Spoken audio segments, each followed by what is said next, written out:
ምናልባት እኔን እግዚአብሔር ስለማይወደኝ ነው እኔ ከሰው ሁሉ መካከል የተረገምኩና የማልጠቅም ሰው ነኝ ለምትሉ መልእክት አለኝ። በዮሐንስ ወንጌል ምዕራፍ 11 ላይ የምትወደው ወንድማችን አልዓዛር ታሟል ተብሎ ከቢታንያ መንደር ከነ ማርያም ቤት ወደ ኢየሱስ መልእክት ተላከ። ምን የምትለው? አንዳንዴ ሲወዳችሁ እንደውም ይብስበታል። ጠልቷችሁ አይደለም የዘገየው። ከዛ ደብዳቤው ሲደርሰው እንደዚህ አለ፣ ይህ ሕመም እኔ ልከብርበት እንጂ ለሞት አይደለም። አበቃ ተብሎ የአልዓዛር ጉዳይ አለቀ ተብሎ ተቀበረ። ድንጋይ ተከመረበት። በአራተኛ ቀን ሲሸት መጣ። ንገሩልኝ ባካችሁ፣ ዘገየብኝ እንጂ አይቀርም በሉት ባካችሁ። ሸቷል እኮ አለች ማርታ።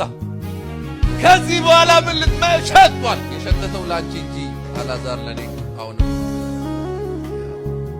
ነገር ያበቃና ያከተመ ለመሰለው ለእናንተ እንጂ እግዚአብሔር ሊሰራ ዛሬ ማረፈደበት። አሜን በሉ ባካችሁ።